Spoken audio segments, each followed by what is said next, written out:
Olá, boa noite, professora, tudo bem? Professora, falar um pouco sobre o livro, né? A gente ficou com a parte, com o primeiro capítulo, sobre o livro Os Sete Saberes Necessários à Educação do Futuro, de Edgar Morin. Pelo que eu pude entender um pouco do primeiro capítulo, ele fala muito sobre a questão da racionalidade humana, né? A questão do ser humano aprender aprender a racionalizar e a pensar com a sua própria biologia própria, né? Que o ser humano já vem nascendo assim.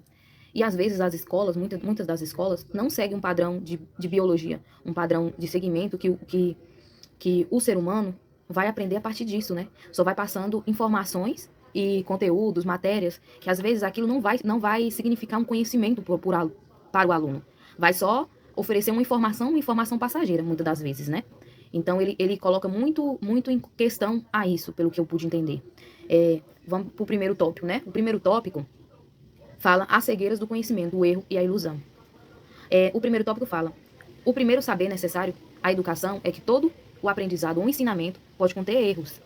É igual eu estava falando, né? Ele fala que às vezes a educação se coloca como se fosse uma verdade única em questão dos ensinamentos que vão passar, por exemplo, do que está ensinando o professor para o aluno, né? E nem sempre aquele ensinamento vai ser uma verdade única, pode conter erros, né? Que o aluno não vai conseguir aprender. Então é preciso racionalizar tudo o que se aprende. Tudo o conhecimento comporta de riscos de erro e ilusão. Reconhecer esse erro ou ilusão é difícil, pois é comum apaixonar-se por ideias, uma vez que a inteligência é inseparável da afetividade, né? Então ele coloca muito isso em questão, da gente se obter, encher de ideias e não obter conhecimento algum. Igual, por exemplo, às vezes a gente conversa, a gente diálogo. Então aquilo me encheu de ideias, mas aquilo não foi para o meu conhecimento e eu não cheguei a ter uma racionalização correta, né? Nenhuma teoria científica está imune ao erro, pois isso a educação deve se dedicar a encontrar erros e as ilusões dentro do que se aprende. Eu vi lá numa parte que ele fala sobre isso, ó. A racionalidade é diferente da racionalização. A racionalização é fechada para as novas ideias. Ela é subjetiva e afetiva, considerando-se perfeita e sem contestações, enquanto a racionalidade, que buscando é a autocrítica, aberta às ideias e argumentos, né? Então, a racionalidade é quando você está racionalizando, você está pensando, você está colocando aquilo na sua mente, pelo que eu entendi, né? E a racionalidade é o que busca o autocrítico, aberto às ideias, argumentos. É isso que você vai só, a racionalidade, você está pensando, são pensamentos. Mas não quer dizer que você está pensando que aquilo vai te agregar a você ter uma racionalização que vai chegar a ter uma aprendizagem, né? Vamos para o tópico 2. Os princípios do conhecimento permanente. Enquanto o primeiro saber está em compreender que uma informação pode conter erros, o segundo saber trata-se de entender que a informação significa um aprendizado. É preciso compreender que o contexto dessa informação não basta apenas ter acesso a uma informação, é preciso contextualizá-la, articulá-la e organizá-la. Então, eu gostei muito, eu nunca tinha lido nenhum livro dele, mas eu gostei muito desse livro e vou procurar ler outros livros dele, porque eu nunca tinha parado para prestar atenção nisso, sabe? E às vezes a gente guarda tanta informação, a gente pega tanta informação no mundo de hoje em dia, né? Que a informação tá muito rápida, o mundo é muito rápido, a informação, a tecnologia, tudo isso, né? Em si. Então, às vezes a gente recebe aquela informação e a gente passa por ela, mas a gente não tem aprendizado nenhum. Então, assim, foi bom a gente ter percepção desse livro dele, qual tão ele é importante, né? O Mourinho. Por isso, porque a gente pega aquela informação e vai racionalizar ela para você ter um aprendizado, organizá-la. Qual foi a informação que você obteve? Vamos estudar essa informação, vamos racionalizar, vamos organizar, vamos articular para você ter um aprendizado de si. Porque às vezes a informação passa por você e você não tem aprendizado algum, ela só passou por você, só foi uma informação. Mas às vezes aquilo podia ser um aprendizado, né? Então eu gostei muito dessa parte. Para que um conhecimento seja permanente, é preciso torná-lo pertinente ao contexto, né? Como esse primeiro tópico, né? É muito amplo as ideias aqui, né? Pra gente discutir, se fosse pra discutir muito tempo sobre isso, eu gostei bastante. Aqui fala: da mesma forma que o indivíduo não compreende apenas os aspectos, uma vez que o ser humano, biologicamente, psíquico, social, afetivo e racional, a sociedade, por sua vez, também tem dimensões históricas, religiosas, sociológicas. Então, assim, ele fala que muita coisa interfere na questão do indivíduo, do ser humano biológico, né? Do seu psíquico. Pensar biologicamente, o ser humano vai pensar biologicamente. Muita coisa interfere sobre isso. Por exemplo, né? As sociológicas, a religião, né? Como é que fala? Então, o afeto, né? O afetivo, a parte disso. Então, isso tudo vai englobar para a sua racionalidade humana, a biológica humana, ser diferente, né? Não ter o mesmo o mesmo contexto. Vamos lá. Pois é, os saberes estão cada vez mais divididos, enquanto os problemas estão cada vez mais intercalados. Portanto, fica cada vez mais difícil resolver os problemas. Não existe métodos fáceis para resolver problemas difíceis. Terceiro tópico. Eu vou falar só até o quarto tópico, professora, porque tem a Michelle ainda, né? A Michelle ainda vai dar o ponto de vista dela também. Então, terceiro tópico, ensinar é a condição humana. Os dois primeiros saberes se tratavam de problemas a serem resolvidos, né?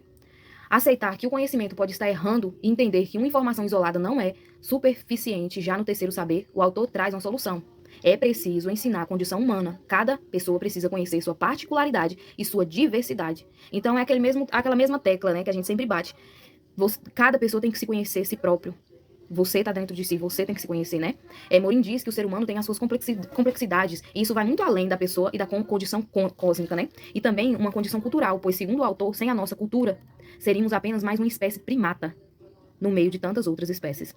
Então, assim, ele fala que, pelo que eu entendo, que ele fala que o ser humano, a cultura, a nossa cultura, a nossa condição, né, de ser humano, de tentar viver, de tentar pensar, nos torna diferentes, né, de outros primatas. Nossa mente que nos difere dos outros animais, e a união do cérebro com a cultura e as interações com a sociedade que nos próprio produzimos. Então, a cultura, o conhecimento, o nosso cérebro é que faz a gente se tornar diferentes de outras espécies, né? Porque a gente evoluiu, mas a gente evoluiu porque a gente pensa, porque a gente tem pensamento crítico, a gente racionaliza. Então, assim, é isso a ideologia dele, né? Então, eu fiquei muito fascinada com a posição dele.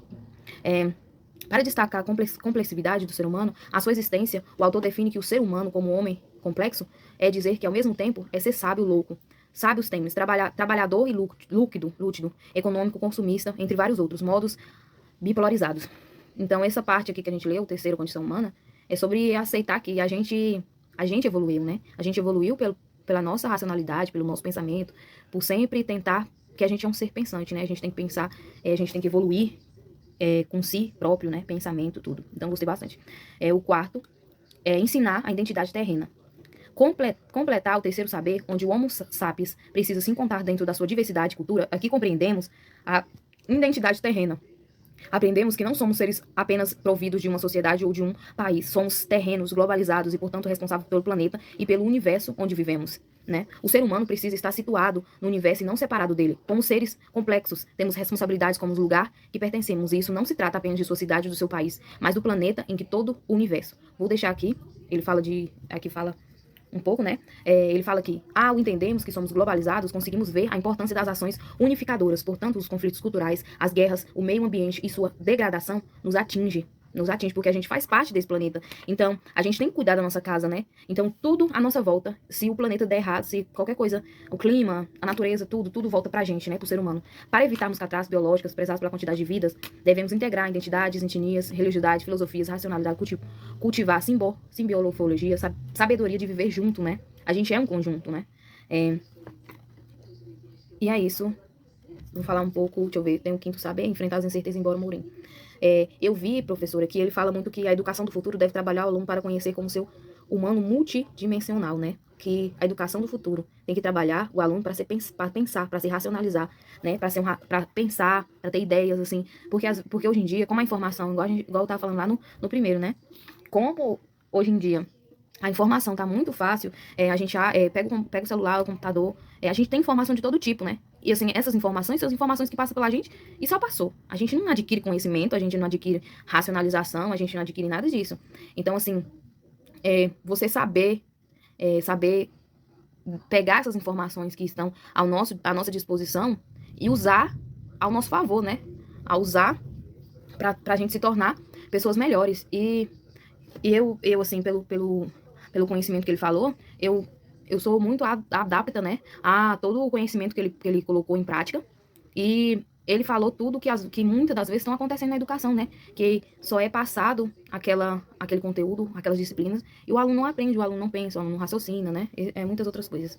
Igual falou, a racionalidade é diferente da racionalização. A racionalização é fechada para novas ideias, ela é subjetiva e afetiva, considerada pela perfeita e sem constatações, enquanto a racionalidade é a busca autocrítica aberta às ideias e argumentos. Então, tudo. Os pensamentos dele faz parte da nossa biologia, né? Faz parte do nosso ser. Eu gostei bastante. Muito obrigada, professora.